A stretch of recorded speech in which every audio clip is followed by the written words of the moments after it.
두란노 서원에서 날마다 강론하니라 라는 제목으로 하나님의 말씀 증거하도록 하겠습니다.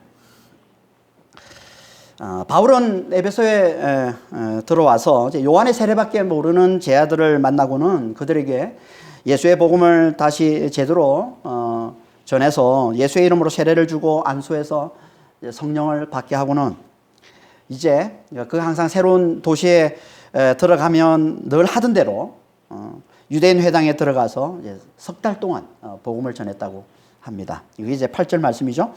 8절 한번 보겠습니다. 바울이 회당에 들어가 석 달 동안 담대히 하나님 나라에 관하여 강론하며 권면하되. 다른 데선 이렇게 유대인 회당에 들어가서 복음을 전하면 몇 주 안 돼서 이렇게 유대인들의 반발로 이제 회당을 떠나기 일쑤였는데, 이 에베소에서는 석 달 동안 있었다고 합니다. 이 말은 곧 에베소에 있는 유대인들은 복음에 그렇게 크게 반발하지 않았음을 이제 보여주는 거죠. 그래서 석 달 동안 담대히 이제 하나님 나라에 관한 것들을 강론하고 이제 권면했다, 이렇게 얘기를 합니다. 강론하고 권면했다라는 말은 이제 성경을 가지고 자세히 이야기해서 믿도록 설득했다는 그런 말입니다. 뭘 성경을 가지고 자세히 얘기했다고 합니까? 하나님 나라에 관한 것들. 하나님 나라에 관한 것들. 하나님 나라가 뭡니까? 하나님 나라는 하나님의 통치, 하나님의 다스림. 그러니까 하나님이 다스리시는 영역. 이게 하나님 나라예요. 하나님의 다스림을 얘기하는 겁니다. 하나님 나라는. 다시 말해서 하나님께서 메시아를 보내셔서 당신 백성들을 구원하시고 평강으로 다스리실 걸 말하는 거예요. 이게 하나님 나라예요. 이걸 약속하신 게 구약인 것이고, 이 약속의 성취가 신약인 거죠. 그러니까 신약, 구약과 신약은 다 하나님 나라에 대해서 얘기하고 있는 거예요.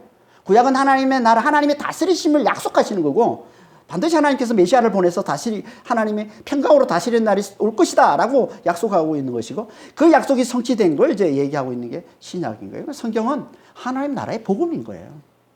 그러니까 하나님 나라에 관한 가르침은 그러니까 성경에서 하나님께서 메시아를 보내셔서 당신 백성들을 구원하시고 다스리신다고 말씀하셨는데, 그 메시아가 바로 죽은 자 가운데 다시 살아나신 예수시다 라고 얘기하는 게 이게 하나님 나라에 대한 가르침인 거죠. 그러니까 죽으시고 부활하신 예수가 메시아다, 그리스도다, 그리스도 메시아 같은 말이잖아요. 이걸 얘기하는 거예요. 이걸 하나님 나라의 복음이라고 하는 거예요. 그래서 이 똑같은 말씀을 사도행전 17장에 데살로니가에서 바울이 이제 복음을 전할 때 데살로니가 17장에 보면 이제 데살로니가에서 복음을 전하는 얘기가 나오는데, 그때 이 똑같은 말씀을 이렇게 말씀했다고 합니다. 2절 3절에 바울이 자기의 관례대로 그들에게 들어가서 새 안식일에 성경을 가지고 강론하며 뜻을 풀어 그리스도가 해를 받고 죽은 자 가운데 다시 살아나야 할 것을 증언하고 이르되, 내가 너희에게 전하는 이 예수가 곧 그리스도라 하니. 같은 말을 하고 있는데요. 같은 말을. 하나님 나라에 대한 복음이 곧 뭐냐면 결국은 해를 받고 다시 살아나신 그리스도에 대한 얘기고, 이 그리스도가 바로 예수시다라고 얘기하고 있는 게 이게 바로 하나님 나라의 복음이라는 거예요. 이걸 또 압축해서 사도행전 18장에 고린도에서 복음을 전할 때도 그래서 이렇게 말씀했다고 그러는 거예요. 4절 5절에 안식일마다 바울이 회당에서 강론하고 유대인과 헬라인을 권면하니라. 실라와 디모데가 마게도냐로부터 내려오매 바울이 하나님의 말씀에 붙잡혀 유대인들에게 예수는 그리스도라 밝히 정언하다.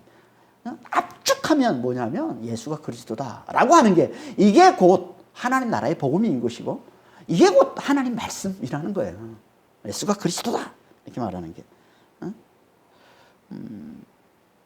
그러니까 죽은 자 가운데 살아나신 예수, 죽은 자 가운데서 다시 살아나시는 예수가 하나님께서 당신 백성들을 구원하여 다스리기 위해 보내신 메시아,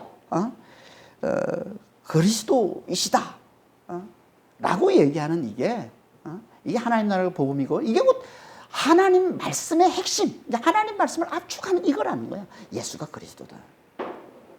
그러니까 예수를 믿는 게, 예수가 그리스도이심을 믿는 게, 다시 말하면 예수님께서 죽으시고 죽은 자 가운데서 다시 살아나심을 믿는 이게 곧 예수가 그리스도이심을 믿는 것이고, 이게 곧 하나님 나라의 복음을 받아들이는 거라는 거예요.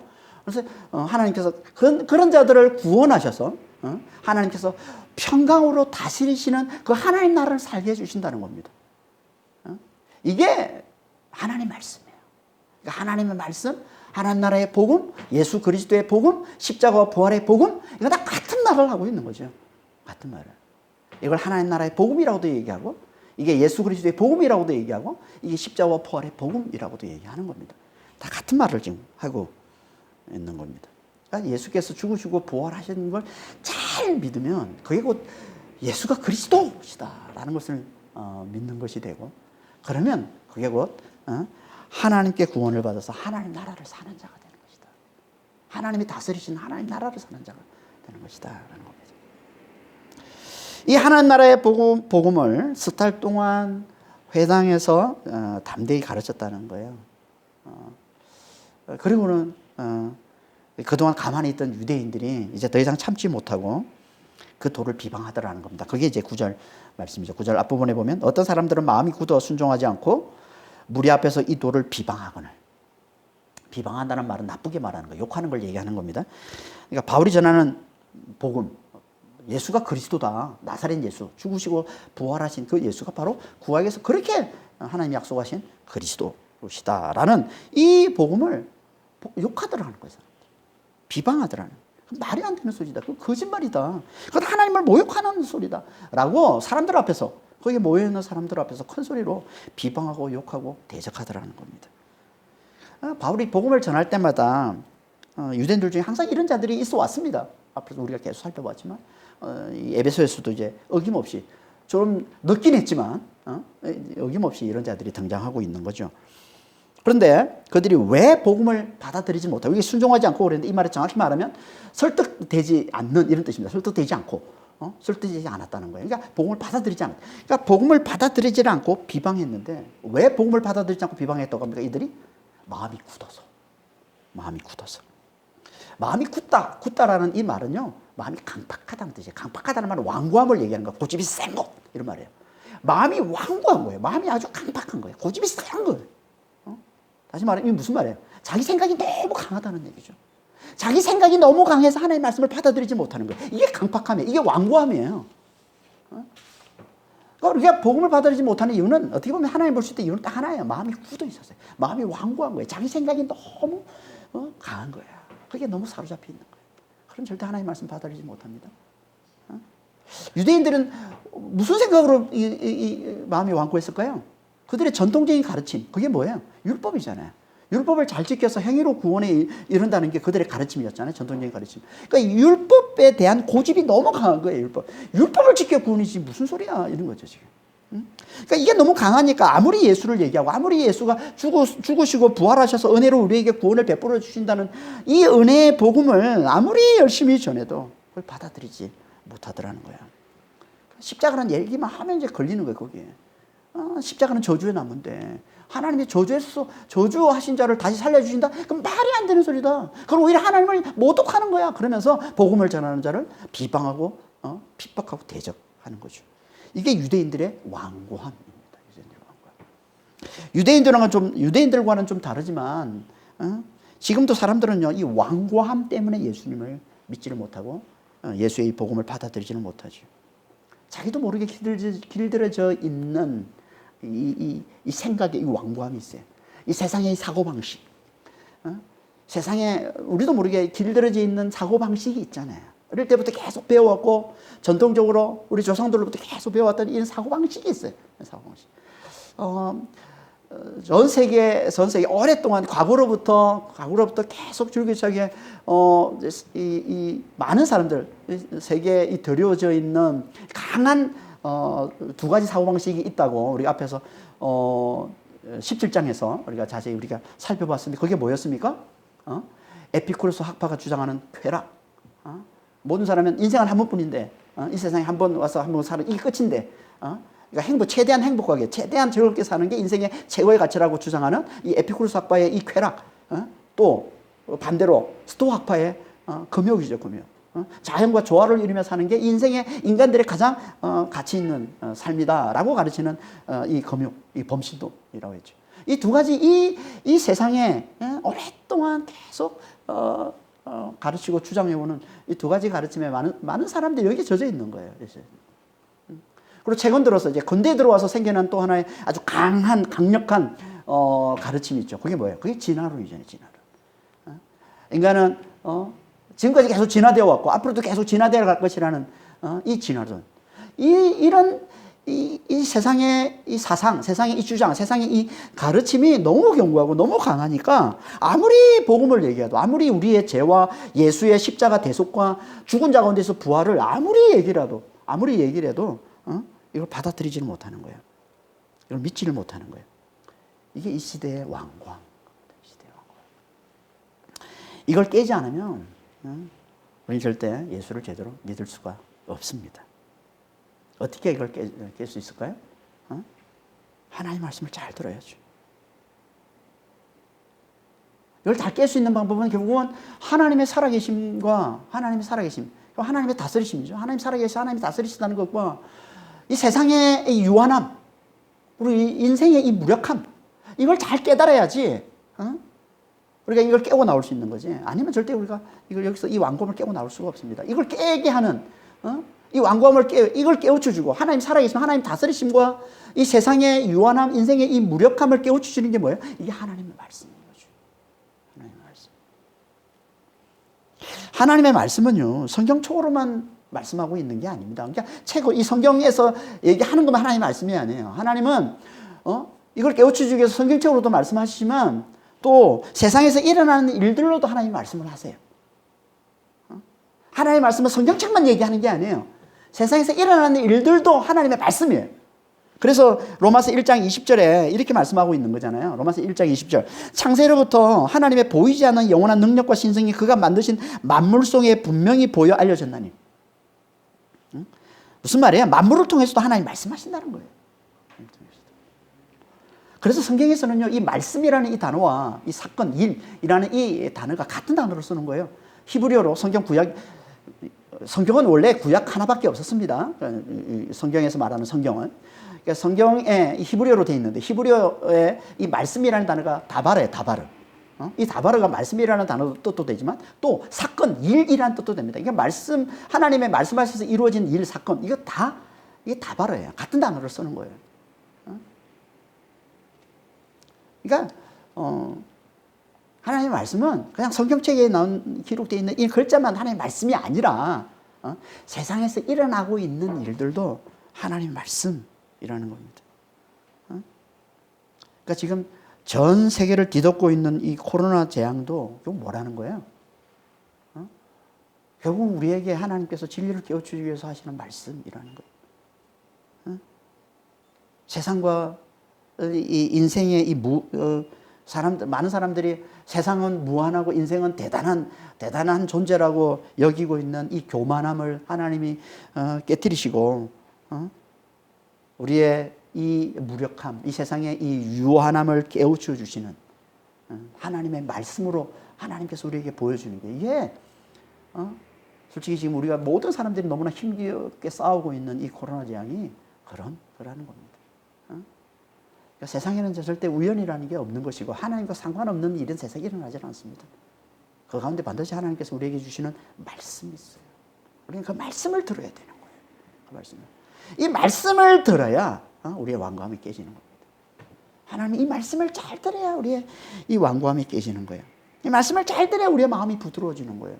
마음이 부드러워져야 하나님께서 우리에게 말씀하시는, 성경을 통해서 말씀하시는 우리의 죄와 예수의 십자가 대속과 죽은 자의 이 부활을 우리가 잘 받아들여서 구원에 이르게 되는 것이지, 그렇지 않으면 아무리 하나님 말씀해도 이렇게 얘기해도 막 성경적으로 얘기해서 안 들으니까 세상에 이 환란을 일으켜 재앙을 주면서까지 하나님께서 우리에게 말씀하시죠. 이렇게 큰 소리로 이렇게 말씀하시는데도 우리가 안 듣고 계속 우리가 버티고 계속 우리가 하나님 앞에 우리의 고집을 세우고 그러면 하나님이 어떻게 하겠어요? 하나님도 어쩔 수 없습니다. 그러면 하나님이 내버려 두실 수밖에. 그게 내버려 두심의 저주라고 그러잖아요. 하나님 내버려 두실 수밖에 없고, 그러면 내버려 두실 수밖에 없고, 그러면 거기 멸망이라는 겁니다. 그래서 바울이 그들을 떠나가는 거예요. 그 완고한 자들을 떠나가는 겁니다. 그래서 그들을 떠나서 제 아들을 따로 두란노 소원에 모이기 위해서 날마다 거기서 제 아들을 강론했다라고 말씀하고 있는 거예요. 그게 9절 후반절 말씀이죠. 바울이 그들을 떠나 제 아들을 따로 세우고 두란노 손에서 날마다 강론하니라.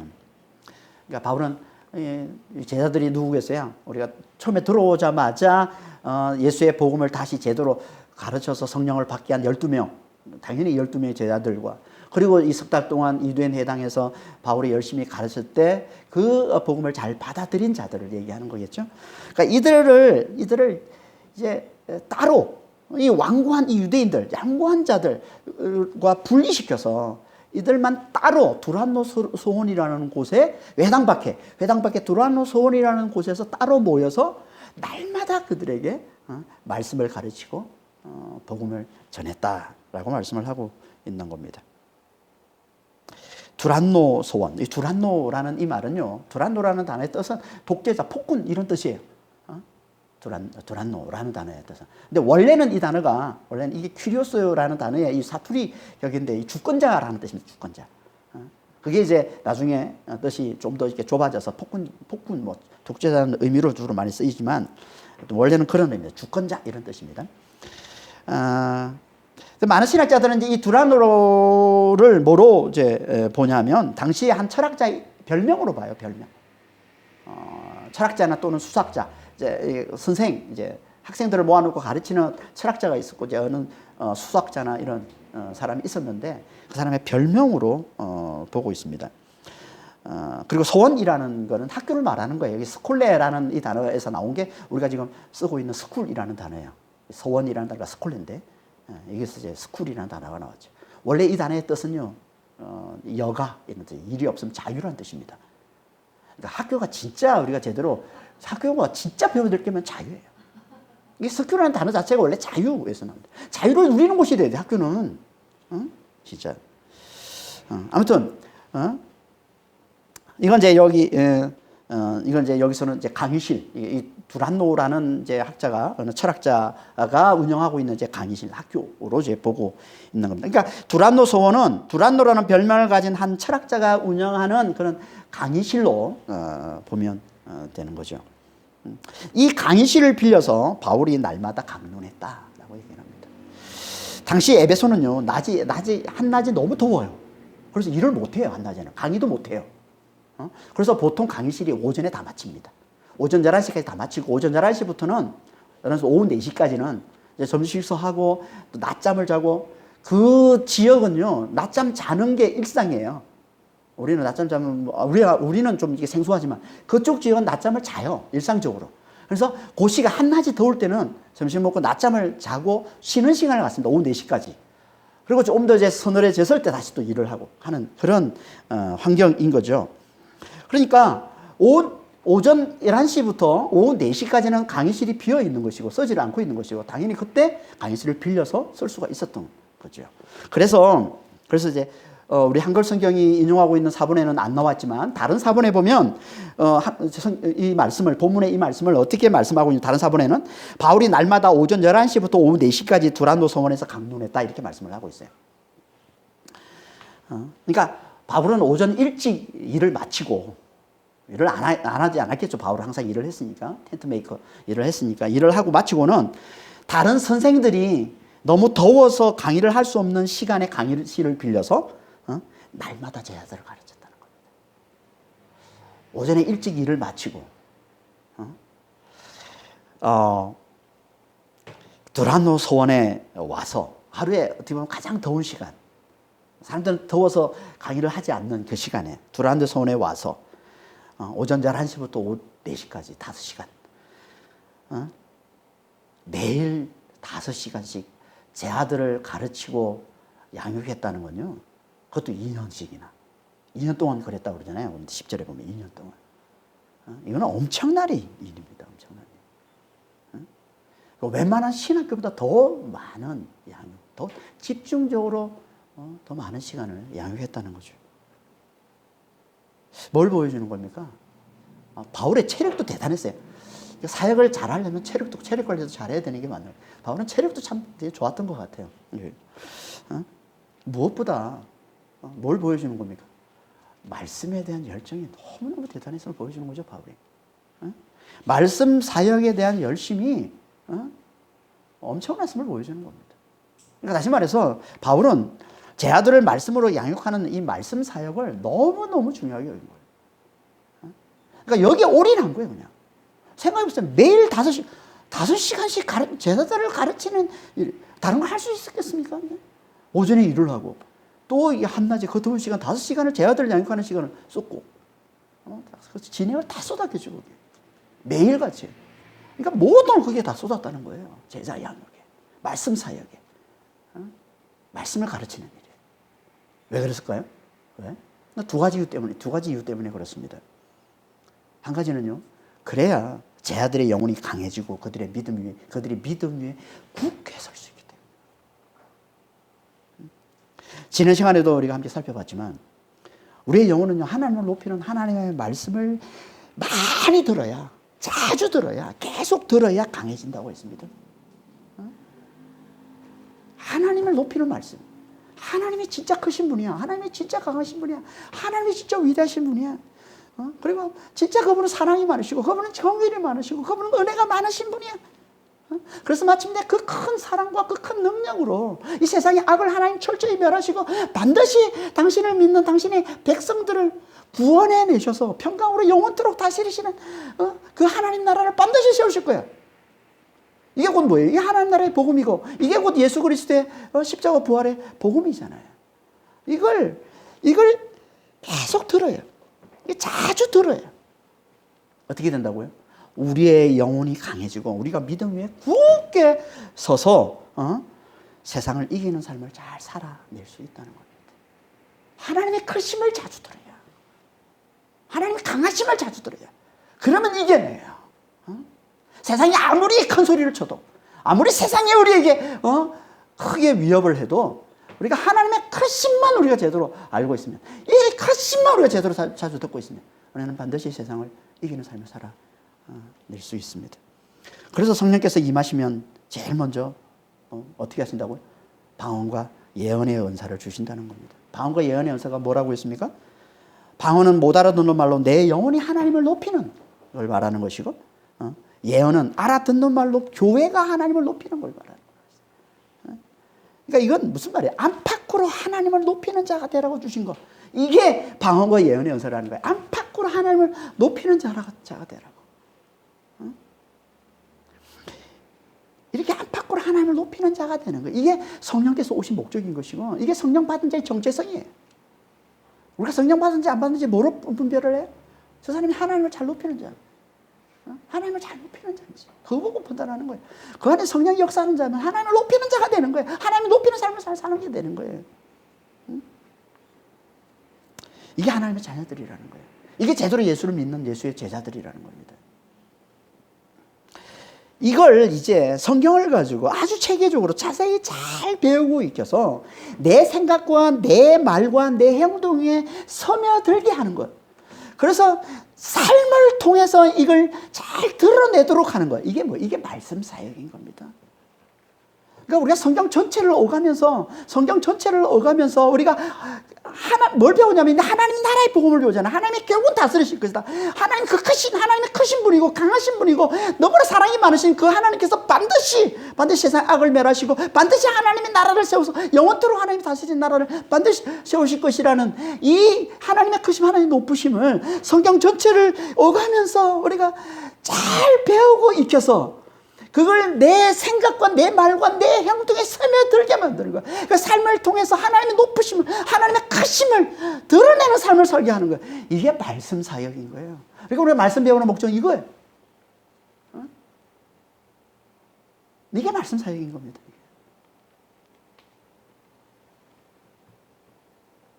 이렇게 우리가 성경 전체를 오가면서 이 말씀을 통해서 하나님의 크심, 하나님의 위대하심을 집중적으로 잘 배우고 익히는 이걸 성령께서 얼마나 기뻐하시겠어요. 성령께서 오신 목적이 이건데, 성령께서 오신 목적이 안팎으로 하나님을 높이는 자가 되게 하시려고 오신 건데, 우리가 집중적으로 말씀을 통해서 이걸 배우고 있어, 이걸 익히고 있어. 그것은 성령이 충만하지 않을 수가 없어요. 그것은. 그래서 항상 성령께서는 말씀을 집중적으로 배우는 그 현장에 항상 충만하게 역사하시는 겁니다. 우리도 그런 경험을 하잖아요. 우리도 그런 경험을 하지 않습니까? 어디서 합니까? 수련회에서 그런 경험하는 거예요. 수련회에서. 수련회가 뭐예요? 짧은 기간 동안 짧은 기간 말씀에만 집중하는 거잖아요. 기도하면 집중하는 거잖아요. 얼마나 놀라운 역사가 일어납니까? 수련회. 우리는 수련회를 최근에 잘 가지 않아서 수련회 이 놀라운 어떻게 보면 참 이 은혜를 우리가 잘 누리지를 못하는 것 같아서 좀 안타까움이 좀 있습니다. 그래서 그런 수련회 우리가 수련회를 가지 못한 거는 여러 가지 이유도 좀 있었지만 일단 수련회를 우리가 가면 많은 걸 참 많이 준비해야 되는데 비해서 참여율이 너무 낮아요.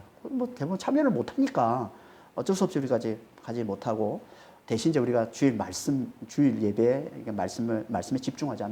주일날에 말씀을 깊이 배우는 시간을 가지자 해서 이제 우리가 주일 예배 때 철저하게 말씀을 배우는 시간 자주 갖고 있는데 아무리 이렇게 해도 수련회 정말 며칠간 시간을 들여서 말씀에 집중하는 이 수련회가 주는 이 은혜를 우리가 누릴 수는 없죠.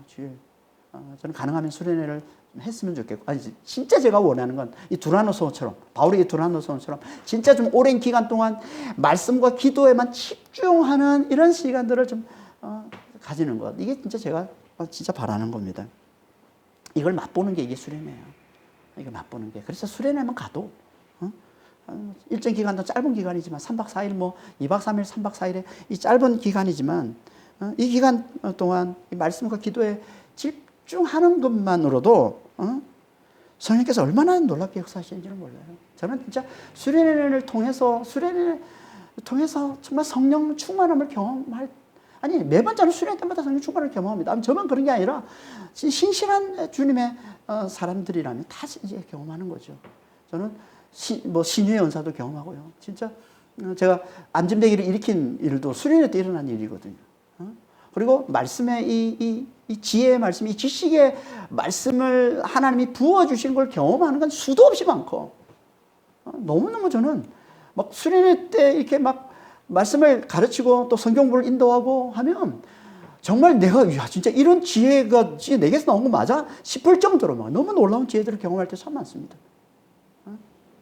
한 번은 제가 러시아 수련회 때 한 번 있었던 일인데 수련회에서 말씀을 전하는데 그 러시아 영혼들에게 이제 말씀을 전하는 거잖아요. 유학생들이 말씀을 전하는데 막 너무 충만해서 갑자기 이 너무 놀라운 지혜들을 하나님이 깨우쳐 이 시간이 끝나지 않았으면 좋겠다는 생각을 막 하고 잠을 제가 자서는 안 되겠다는 생각을 할 정도. 왜 잠을 자면 이걸 잃어버리니까 이 영감을 잃어버리니까 잠을 자면 안 되겠다는 생각을 할 정도로 너무 그때 충만함을 제가 경험한 적이 있는데 그런 경험들이 있어요. 수련회는. 그리고 우리 교회에서도 실제로 수련회에서 얼마나 놀라운 경험을 있죠. 우리 김은수 집사 같은 경우 진짜 옛날에 우리 연합수련회 갔을 때 그 수련회에서 진짜 어떻게 보면 마음을 하나님께 돌이켜서 수련회 갔었는데 좀 억지로 가다시피 해서 갔었는데 그 갈급한 그 심령에 하나님이 놀랍게 은혜를 베푸셔서 1시간 동안 끊이지 않고 하나님의 음성을 듣는 1시간 동안 끊이지 않고 하나님의 음성을 듣는 밥을 먹으러 가자 밥을 먹고 싶지 않다고 할 정도로 그때 엄청 충만해져가지고 그러고 나서 이제 방언통변의 은사를 받고 하나님께서 놀랍게 이제 축복을 해주셨죠. 그런 일들이 수련회는 일어나는 겁니다. 그런 일들이 비일비재해요. 수련회에서는 다 뭘 보여주는 겁니까? 이게 지금 다 성령께서 수련회에서는 성령께서 그 크신 하나님의 능력과 사랑을 직접 나타내 보여주신다는 거예요. 하나님의 그 크신 능력과 그 사랑을 직접 나타내 보여주시는 거예요. 이런 일들을 통해서. 그래서 우리 영혼을 강하게 해주시는 거예요. 세상에서 넉넉히 이기는 믿음으로 우리의 믿음을 견고하게 세워주시는 겁니다. 며칠 수련만 갔다 와도 그러니까 며칠만 이 말씀과 기도에 집중해도 이렇게 성령의 놀라운 능력을 경험하는데 2년간 매일 5시간씩 말씀을 배우고 익히는 그들에게 성령께서 얼마나 놀랍게 역사하셨겠어요. 얼마나 하나님의 능력과 이 사랑을 직접 그렇게 자주 나타내 보여주셨겠어요. 얼마나 그들의 영혼이 강해지고 그들의 믿음이 견고해졌겠습니까? 하나님 지금도 하나님을 높이기 위해 말씀에 집중하는 자들을 하나님 사랑하십니다. 하나님은 그들은 반드시 하나님 축복하셔서 그들의 영혼을 강하게 해주시고, 그래서 세상을 넉넉히 이기는 믿음으로 믿음을 견고하게 세워주시는 겁니다. 그러니까 진짜 우리에게도 이런 은혜가 있기를 바라요. 그러면 어떻게 해야 돼요? 말씀에 집중해야 돼요. 말씀에 집중해야 돼요. 하나님을 높이는 이 말씀에 집중해야 돼요. 바울이 말씀사에게 그렇게 집중했던 또 한 가지 이유는요. 또 한 가지 이유가 있는데, 그 또 한 가지 이유는 그들을 속히 말씀 사역자로 세워서 그들을 통해 복음이 더 많은 사람들에게 증거되도록 하기 위해서 그런 겁니다. 그래서 10절에 이렇게 말씀하고 있는 거예요. 2해 동안 이같이 하니 아시아에 사는 자는 유대인이나 헬라인이나 다 주의 말씀을 듣더라.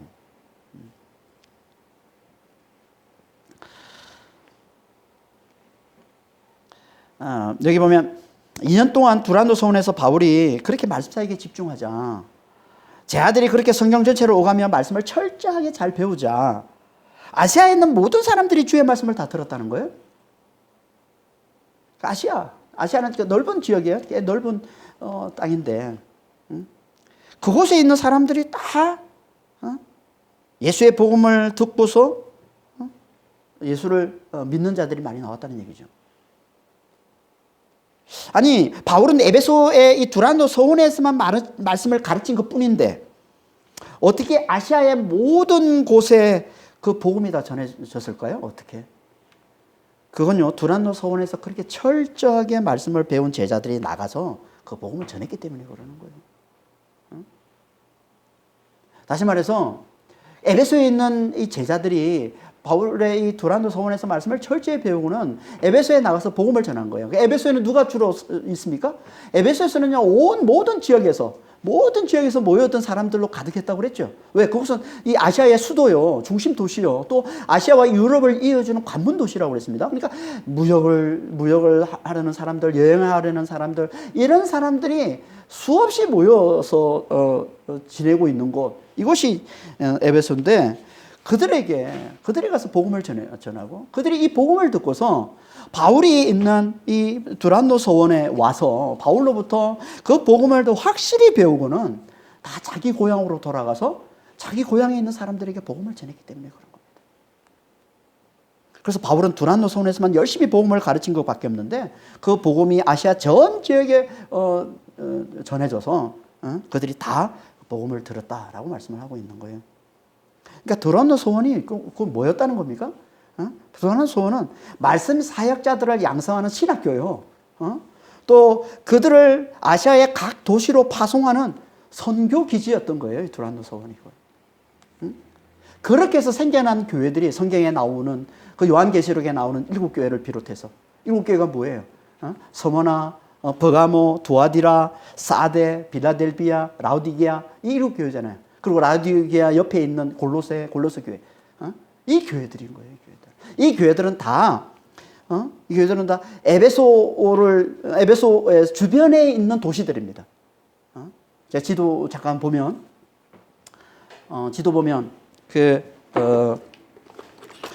에베소가 어디 있냐면, 에베소가 여기 있습니다. 에베소가 여기 에베소가 여기 있습니다. 여기에 에베소가 있어요.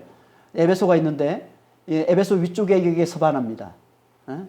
에베소 위쪽에 이쪽에 서머나가 있고, 버가모가 위쪽에 있고, 그 다음에 두아디라, 그 바로 밑에 이쪽에 두아디라가 있고, 여기에 사데가 있고, 그리고 여기에 빌라델비아, 그리고 라우디게아, 그리고 그 옆에가 골로새가 있는 겁니다. 그러니까 이 에베소를 주변에서 중심으로 해서 이렇게 흩어지는 거, 이렇게 이 지역, 이게 다 아시아거든요. 여기가 다 아시아예요. 이 아시아 땅에 이 에베소에서 복음을 전했는데 이 주변에 있는 각 도시의 교회들이 세워진 거예요. 각 도시에.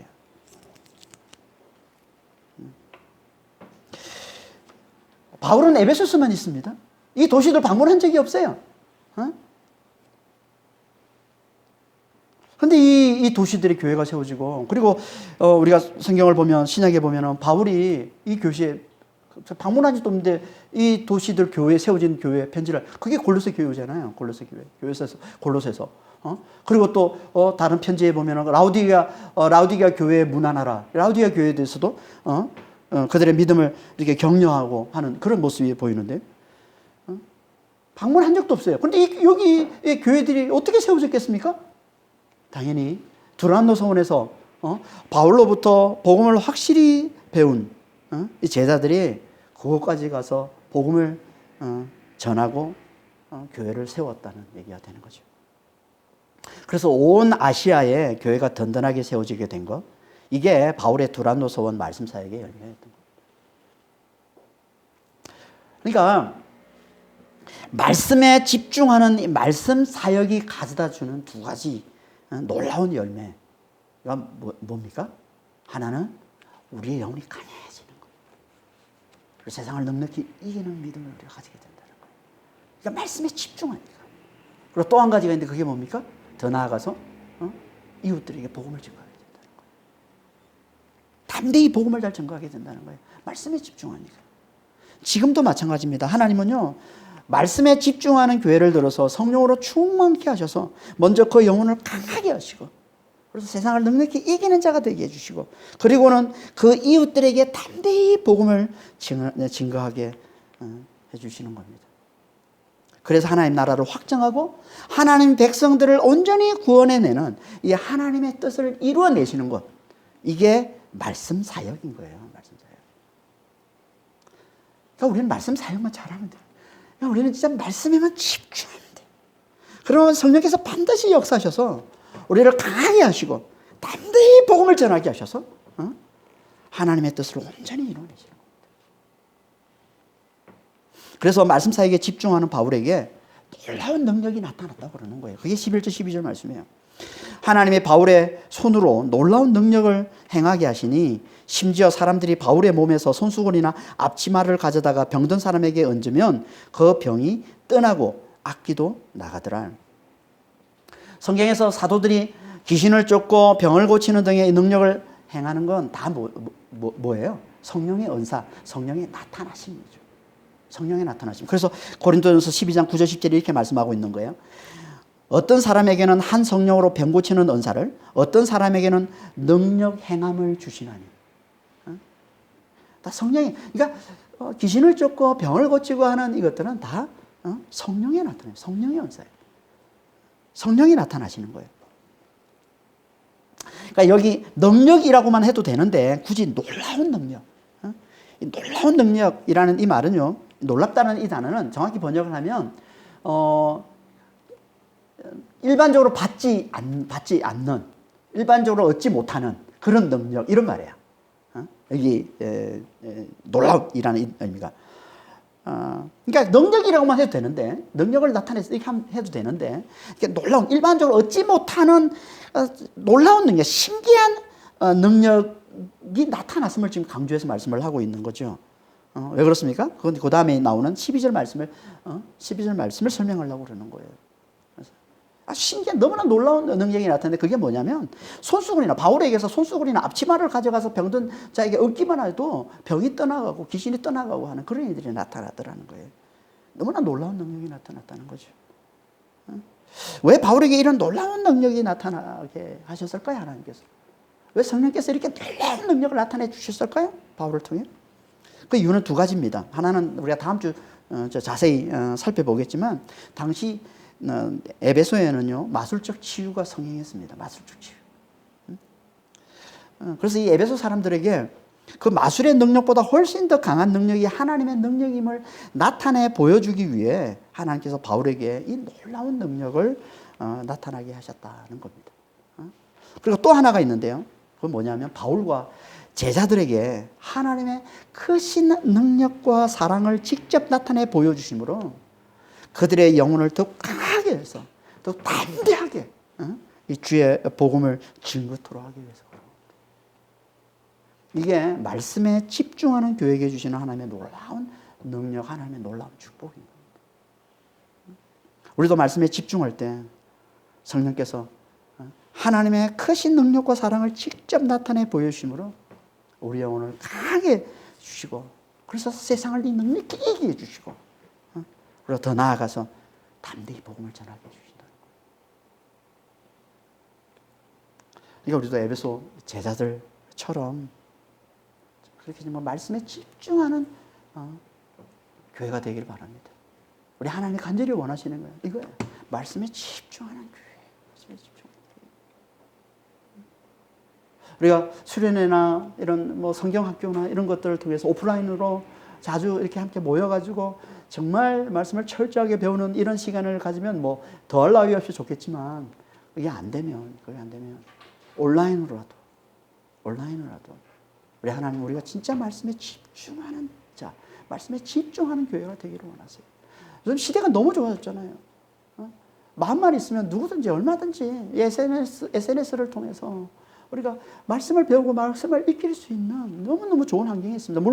물론 정말 하나님을 높이는 말씀, 예수 그리스도의 십자와 부활의 복음을 제대로 가르치는 그 말씀을 우리가 잘 찾아서 거기에 집중해서 좀 들어야 되겠지만 반드시 우리가 그렇게 예수님 하나님을 높이는 십자와 부활의 복음을 제대로 잘 가르치는 그런 말씀을 좀 찾아서 우리가 정말 그 말씀에 집중할 때 우리 하나님은 이 에베소 이 두란노 소원의 그 제자들을 하나님이 축복하신 것처럼 반드시 하나님께서 우리 삶 가운데도 하나님이 놀랍게 축복해 주셔서